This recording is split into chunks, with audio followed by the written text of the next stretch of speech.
ኑ ይሄንን ጉድ ስሙ። በሚመጡት ዓመታት ሁሉም ምልክቱን ሊቀበሉ ይገባል።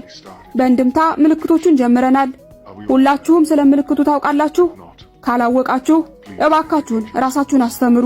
የአውሬውን ምልክት የሚቃወሙትን መግዛትም ሆነ መሸጥ አይችሉም። ለማኝ ይሆናሉ። ከሲስተሙ ቆርጣችሁ አውጧቸው። ያ ንጹህ ደስታችን ነው። ብልጥ የሆኑት በዚህ ምልክት ወንድማማቾች ነን። እኛን ማንም አይቆጣጠረንም። እኛ እንቆጣጠራቸዋለን እንጂ። የምልክቱ ኮኔክሽን ከኤአይ ቀጥተኛ ኮኔክሽን ነፃ ፍላጎት ኮኔክሽን አልጎሪዝም ጋር ነው። አሁን እንደምታውቁት ሰው ነፃ ፍላጎት አለው። በእግዚአብሔር የተሰጠው ነፃ ምርጫ አለው። ያ ምርጫ ምልክቱን አንዴ እኛ ከሰጠነው በኋላ ፍላጎቱ በእኛ ይወሰናል። እያንዳንዱ እንቅስቃሴውን እንቆጣጠራለን። ሰውነቱን፣ ገንዘቡን፣ ውሳኔው 24/7 ሞኒታይዝ እናደርጋለን። የሱን አምላክ ቦታ እኛ እንይዛለን። ማዕከላዊ ኮምፒውተሮች የሱን እያንዳንዱን መረጃዎች ይሰበስባሉ። ከሱ ስማርት ስልኮች ወደ ማርኩ። ዝርዝሩን ስናገር ሁላችሁም በቀስታ ይህንን ቴክኖሎጂ መቀበል ትጀምራላችሁ። ለዚህ ነው ምጮህ። እናንተ የሆነ ጎሳችሁ የሆነ ከአካባቢያችሁ የተወለደ ሰው የሆነ ቋንቋችሁን የሚናገር ሰው የነካውባችሁ መስሏችሁ መታችሁ ተሳደባላችሁ፣ መታችሁ ትናገሩኛላችሁ። እኔ እያልኩ ያለሁት ያንዳንዱ መንግስት፣ አለቆች፣ ገዢዎች፣ ሐሰተኛ ነቢያት፣ ሐሰተኛ አስተማሪዎች በዚህ በተዘረጋ ወጥመድ ውስጥ ናቸው ያሉት፣ በሲስተም ውስጥ ናቸው ያሉት። እናንተ ከዚህ ወጥመድ አምልጡና ወደሚመጣው ንጉስ፣ ወደ ጌቶች ሁሉ ጌታ፣ ወደ ንጉሶች ሁሉ ንጉስ፣ ወደ ክርስቶስ ኢየሱስ ፊታችሁን አዙሩ። እባካችሁን ራሳችሁን አስመልጡ። ከዚህ ሲስተም ራሳችሁን አስመልጡ። ፊታችሁን ወደ እግዚአብሔር ቃል መልሱ እያልኩ የምጮህ ለዚህ ነው።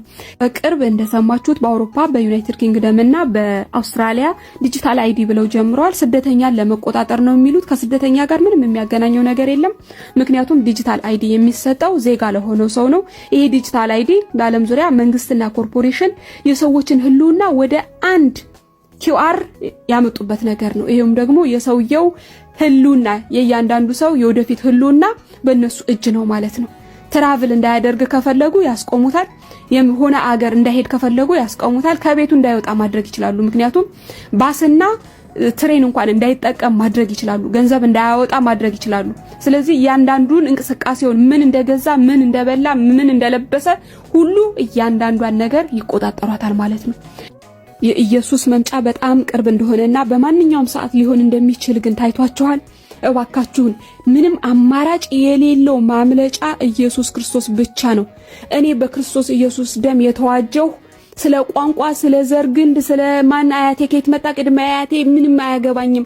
የእናንተም አያት ከየት መጣ፣ አባታችሁ ከየት ተወለደ፣ እናንተ የተወለዳችሁ ምን አይነት ቋንቋ ተናገራችሁ፣ ይሄንን የሚመለከተኝ ጉዳይ አይደለም።